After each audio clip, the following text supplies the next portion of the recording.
Assalamualaikum warahmatullahi wabarakatuh.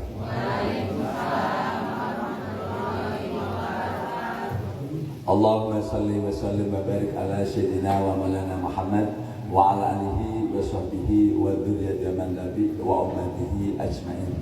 Rabbi zidni ilma wa rizqni fahma, Rabbi shrah li sadri wa yassir li amri wa hlul 'uqdatam min lisani yafqahu qawli. Amin ya rabbal alamin. Pada hari ini seluruh jamaah anggota Lina Asma yang saya hormati, yang saya sayangi, yang dirahmati Allah SWT, pada kesempatan pagi ini hari Senin tanggal 2 Juli tahun 2005, mari kita sebelum melaksanakan segala aktivitas baik belajar maupun bekerja serta aktivitas positif lainnya, kita bersama-sama memohon berdoa pada Allah SWT agar setiap apa yang kita kerjakan dirahmati oleh Allah Subhanahu wa taala. Serta kita semuanya diberikan keselamatan, kesehatan, panjang umur, kelapangan rezeki yang berkah, manfaat, maslahat dunia dan akhirat.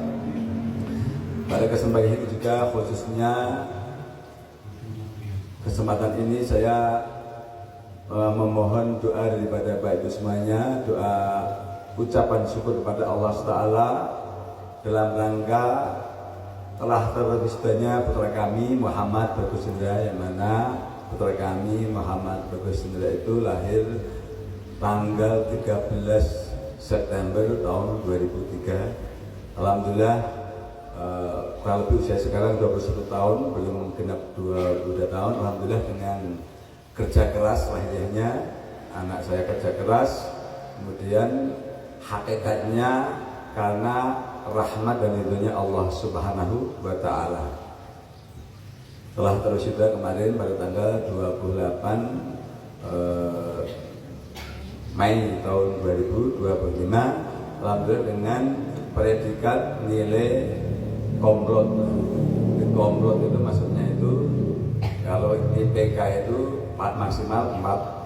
Jadi anak kami 3,68 sampai 3,7. Jadi kalau nilai itu seandainya diangkakan itu, jadi hanya ya rata 9, 10. Nah, kemudian kalau di updatekan itu hampir semuanya A, B-nya sedikit, jadi A-nya kurang lebih 85%-an, A-nya kurang lebih 85%, B-nya kurang lebih 15%. Jadi alhamdulillah dengan kerja keras belajar ya, konsisten, kuat, kemudian Allah merahmati sehingga sekalipun sedikit putra kami Muhammad Bagus dan memang punya perjalanan agak unik gitu ya, dalam kalau cerita kadang-kadang juga ada sedih, terharu, tapi bangga gitu. Jadi bukan menyebut anak ya, jadi betulnya dia banyak lika-liku ya. Jadi dalam waktu kurang lebih 3 tahun itu permasalahannya lumayan banyak dan berhubungannya sama permasalahan hukum.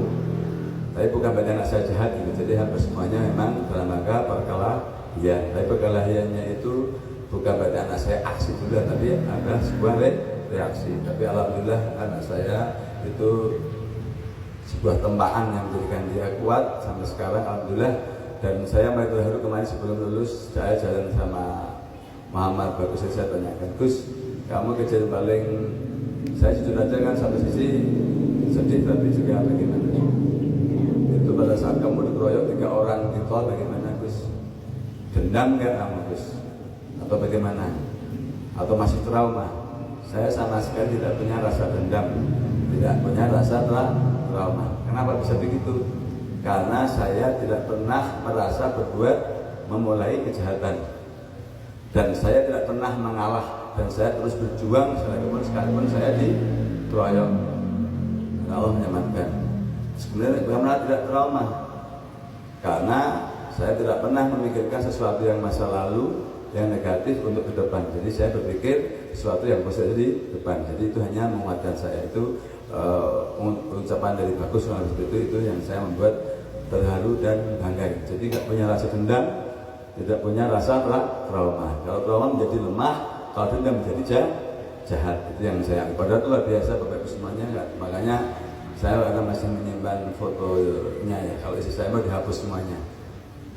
Itu dikeroyok 3 people itu luar biasa. Tapi alhamdulillah itu di tahun 2022 sekitar bulan Rajab lah. Dan solusi yang diberikan anak saya ini cerita sedikit. Pada saat itu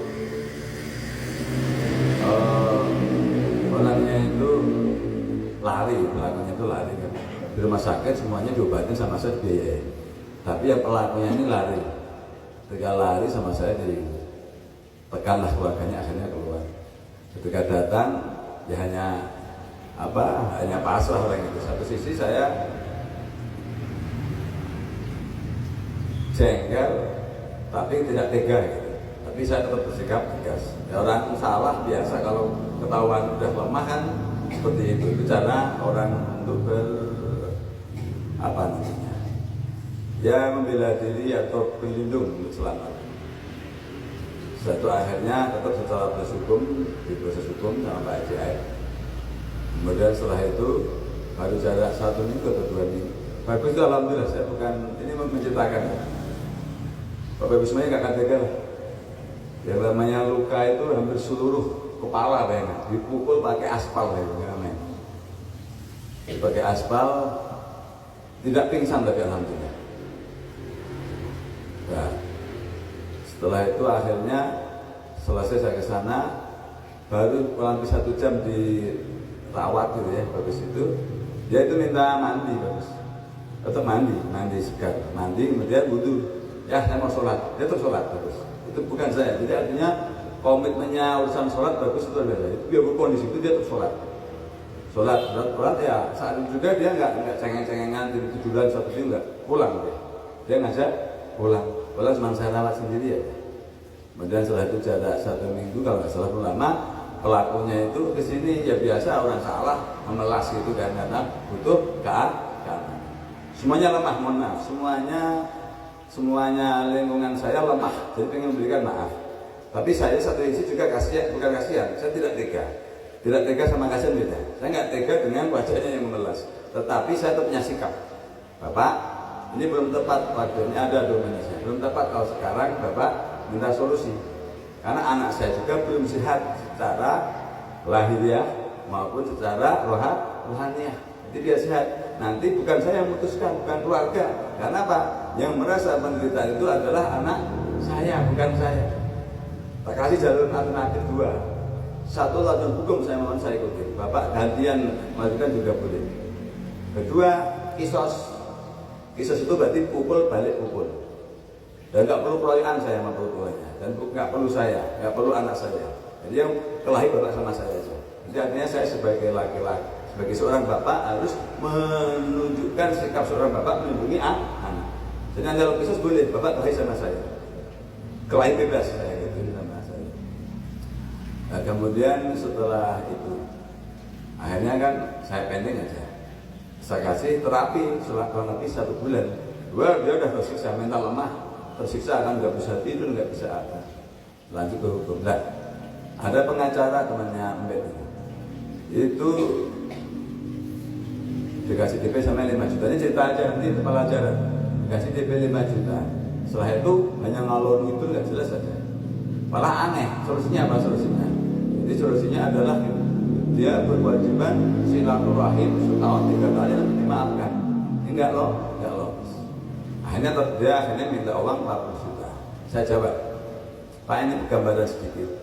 Bapak kerja dengan ilmu, saya bekerja dengan ilmu. Dan ini bapak itu sudah membela, hanya mendampingi karena anak saya adalah korban, bukan tersangka. Kerja enteng. Ini kalau saya tanpa pengacara aja, saya cukup ini. Pak polisi, bagaimana kelanjutan kemarin titik? Karena itu hak sebagai warga negara ketika menjadi korban, bapak nggak repot. Nah, kalau saya Pak dibayar 5 juta itu sudah kebanyakan. Kenapa? Contoh saya nyuntik sapi, 1 kandang 100 ekor, 10 ekor, itu saya keluar obat. Saya dibayar 1 juta gemetaran tangan saya, merasa kebanyakan. Bapak 40 juta logikanya dari mana? Ya, Nah, jadi saya tidak merendahkan diri Bapak, nggak merendahkan diri saya.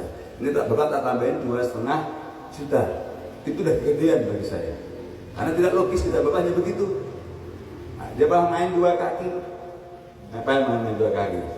Jadi yang sana salah pala suruh lanjutkan, yang sini jadi artinya mau diadu gitu. Itulah kerja pengacara sama kerja polisi, Pak. Udah saya putus. Saya akhirnya Pak Haji Aep kemudian bekerja sama saudara bagus sama punya sikap. Sudah Pak ya, ini main 2 kaki kasihan. Begitu baik. Jadi kondisi karena udah 40 hari psikologisnya udah tenang. Bagus keluar jiwa kesatrianya. Saya nggak tega ya.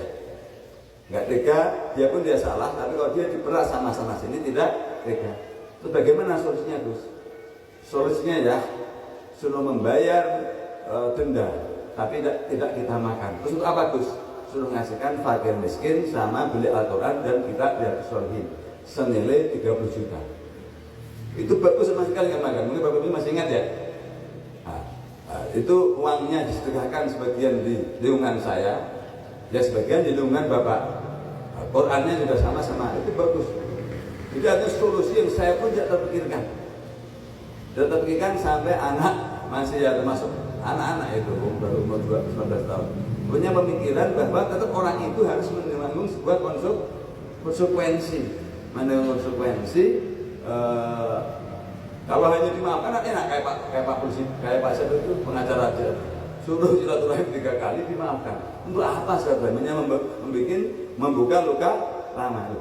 Artinya apa? Berarti pengacara pun tidak cerdas ketika hatinya niatannya hanya uang.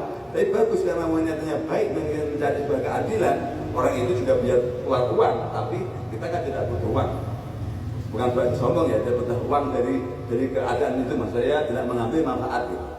Nah, itu 30 juta diberikan Al-Quran, diberikan ke sini semuanya. Saya ingat kalau saya ingat sama suruh sholat tobat itu saya ngakuin ide brilian dia.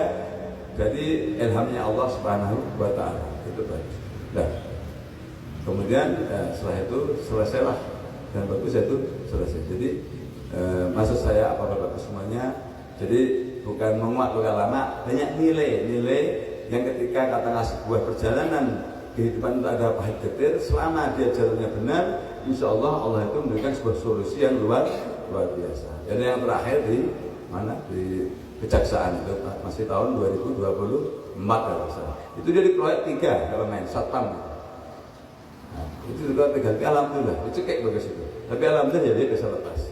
Jadi saya satu sisi ya ke anak itu bangga beraninya gitu, bangga tanggung jawabnya, bangga kesabarannya. Polisi juga dimarahin, jadi videonya ada. Jadi nilai semoga modal mental spiritual yang Allah beri pada bagus itu menjadi bekal bagi bagus ke depan sehingga menjadi orang besar. Orang besar yang bagaimana sih? Orang besar itu orang yang berguna bagi masyarakat. Ya, tentunya Allah akan melindungi dengan pengetahuan, dengan harta benda selama tujuannya untuk kemanfaatan dan masyarakat. Itu sedikit tentang perjalanan dengan bagus yang untuk masih anak-anak itu begitu banyaknya masalah sehingga kadang-kadang saya sedih, terharu dan bangga dan bersyukur kepada Allah Subhanahu wa Ta'ala. Demikian sedikit kisah tentang bagus dan alhamdulillah prestasinya cukup memuaskan. Mohon maaf, rata-rata anak orang kaya itu rata-rata sekolah malas dan rata-rata cenderung sombong. Tapi alhamdulillah bukan saya memuji bagus. Bagus itu alhamdulillah dia belajar rajin. Artinya kan ngapain cepat-cepat dong, ada di biaya. Dia memang nggak belajar, pengen selesai dengan cepat. Alhamdulillah nilai juga bagus. Kemudian dia juga alhamdulillah di mata teman-temannya tidak pernah sombong. Ini saya masih bagus ke SMA kelas 1 itu. Mohon maaf, di pesantren itu kan mohon maaf, banyak santri-santri mungkin mohon maaf mungkin yang lapar gitu. Waktu itu pernah saya suruh beli martabak. Akhirnya martabak itu ketika pulang, terus mana martabaknya? Martabaknya ya Pak kasih semuanya kepada orang pesantren yang di pinggir-pinggir itu, kasihan. Akhirnya minta uang lagi untuk beli lagi untuk saya. Itu benar, itu bagus, banyak hal mengatakan hal seperti itu. Jadi dasar kebenaran itu adalah memang istilahnya harus karena Allah Subhanahu wa Ta'ala. Makanya kalau itu namanya sikap, ketika orang punya sikap insya Allah itu akan memberikan sebuah kekuatan, sikap yang benar dan baik. Jadi demikian hal-hal nilai yang ya jujur saja saya banggakan dari kami Muhammad Bagus Indra. Semoga dengan doa Bapak semuanya dan acara syukuran sudah Muhammad Bagus Indra ini Allah Ta'ala memberikan satu keselamatan, dijauhkan dari segala bala baik lahir maupun batin, selalu dilindungi Allah SWT, diberikan kesehatan, panjang umur dan ilmu kerajaan hikmah yang bermanfaat masalah akhirat dengan rahmat dan ridha Allah Subhanahu wa taala. Saya minta untuk membaca ayat satu kali, Alam Nasrah satu kali, Inna Anjalnahu sebanyak 7 kali, Idza Jaa sebanyak 1 kali, kemudian Falak 1 kali, Anas 1 kali, Tasbih sebanyak 10 kali, Sholawat 3 kali, kemudian kita lanjutkan istighfar sebanyak 3 kali, kemudian membaca surat Al-Ma'idah tapi tidak usah menggunakan musik. Bismillahirrahmanirrahim. Asyhadu an la ilaha illallah wa asyhadu anna Muhammadar Rasulullah. Allahumma shalli wa sallim rahmah wa barik ala sayyidina wa maulana Muhammad wa ala alihi wa sahbihi wa dzurriyyatihi wa man tabi wa ummatihi, khususnya untuk putra kami